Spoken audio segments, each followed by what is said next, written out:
আসসালামু আলাইকুম। ঝর্ণাস কুকিং হাউজের আজকের আয়োজনে শীতের মৌসুমের খুবই জনপ্রিয় ভাপা পিঠার রেসিপি শেয়ার করব কোনো প্রকার ঝামেলা ছাড়াই। ভিডিওটি ভালো লাগলে ফ্রেন্ডস অ্যান্ড ফ্যামিলিদের সাথে শেয়ার করবেন, এতে করে তারাও অনেক উপকৃত হবে। আর আমার চ্যানেলে যারা নতুন এখনও আমার চ্যানেলটি সাবস্ক্রাইব করেননি, প্লিজ আজই আমার চ্যানেলটি সাবস্ক্রাইব করে আমার চ্যানেলের সাথেই থাকবেন। পিঠা তৈরি করার জন্য প্রথমে এখানে আমি 2 কাপ আতপ চালের গুঁড়া নিয়েছি ও 2 কাপ ভাতের চালের গুঁড়া। আমরা যেই চাল দিয়ে রেগুলার ভাত রান্না করি সেই চালের গুঁড়া। এই ভাতের চালের গুঁড়াটা আতপ চালের গুঁড়ার সাথে মিশিয়ে নিলে পিঠাগুলি অনেক সফট হয়। এখন এখানে স্বাদ মতো লবণ দিয়ে চালের গুঁড়ার সাথে মিশিয়ে নিতে হবে, তবে এখানে লবণটা বেশি দিলে পিঠাগুলি খেতে ভালো লাগবে না। এখন চালের গুঁড়া মাখানোর জন্য এখানে আমি পরিমাণ মতো দুধ নিয়েছি। দুধের পরিবর্তে পানি দিয়েও চালের গুঁড়াগুলি মেখে নিতে পারবেন। এখন অল্প অল্প করে দিয়ে চালের গুঁড়ার সাথে দুধটা মেখে নিতে হবে। দুধ দিয়ে চালের গুঁড়া ঠিকমতো মাখানো হয়েছে বোঝার উপায়, হাতের মধ্যে মাখানো কিছুটা চালের গুঁড়া নিয়ে মুঠো করে আবার ভেঙে ফেলতে হবে। আর এই ভাঙাটা মোটা মোটা দানা হয়ে ভাঙলে বুঝতে হবে মাখানোটা পারফেক্ট হয়েছে। আর যদি মুঠোটা ভাঙার সময় একদম ঝরঝর হয় ভেঙে পড়ে, তখন বুঝতে হবে মাখানোটা হয়নি। তখন আরও কিছুটা দুধ অথবা পানি দিয়ে মেখে নিতে হবে। আর এই ভাপা পিঠা তৈরি করার জন্য এখানে আমি নিয়েছি একদম ফ্রেশ কোরানো নারিকেল আর পাটালি গুড় নিয়েছি। আর এই পাটালিটা আমি একটা গ্রেটার দিয়ে গ্রেট করে নিয়েছি। আর এখানে খেজুরের গুড় এবং নারিকেলের কোনো পরিমাপ নেই, যে যতটুকু খেতে পছন্দ করেন ততটুকুই দিয়ে নেবেন। এখন ভাপা পিঠাগুলি তৈরি করার জন্য এই রকম পিঠা তৈরির ছাঁচ নিতে পারেন, অথবা মাটির এরকম ছোট বাটিতেও করতে পারেন। আবার ছোট যে কাপ কেক তৈরি করে এর মধ্যেও করে নিতে পারেন, অথবা ঘরে যে ধরনের বাটি থাকবে তার মধ্যে পিঠাগুলি বানিয়ে নিতে পারেন। আর আজকে আমি কোনো কাপড় ব্যবহার করব না, এই জালি ব্যাগগুলি দিয়ে পিঠাগুলি তৈরি করে নেব।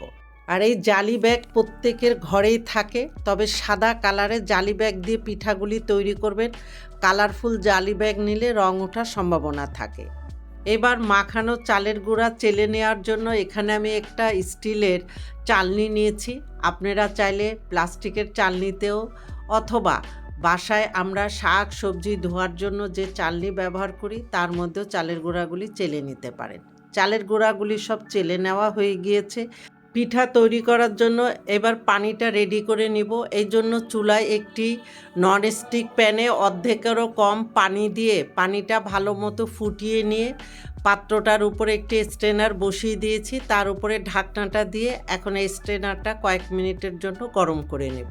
আর এইদিকে পিঠাটা তৈরি করার জন্য আমি পিঠার ছাঁচের মধ্যে প্রথমে শুকনা চালের গুঁড়ি দিয়ে বাটিটা ভালোভাবে মুছে নিয়ে বাটির মধ্যে প্রথমে হালকা লেয়ারে চালের গুঁড়া দিয়ে তার উপরে নারিকেল দিয়ে দিতে হবে, তার উপরে খেজুরের গুড়। আর এখানে নারিকেল খেজুরের গুড় যে যতটা খেতে পছন্দ করেন সেই হিসেব করে এখানে নারিকেল গুড় দিয়ে নিতে পারেন। সব শেষে উপরে চালের গুঁড়া দিয়ে খুবই হালকাভাবে চেপে দিতে হবে। এখানে বেশি চাপাচাপি করলে পিঠাটা যখন বসাতে যাবেন কোনোভাবেই বসবে না, ভেঙে যাবে। জালি ব্যাগ পানি দিয়ে ভালোভাবে ধুয়ে চিপে নিয়েছি।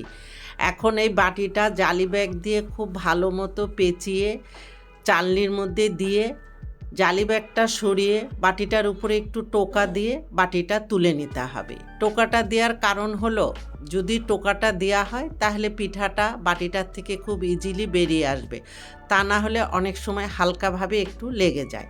এখন ঢাকনা দিয়ে পিঠাটা হওয়া পর্যন্ত অপেক্ষা করব।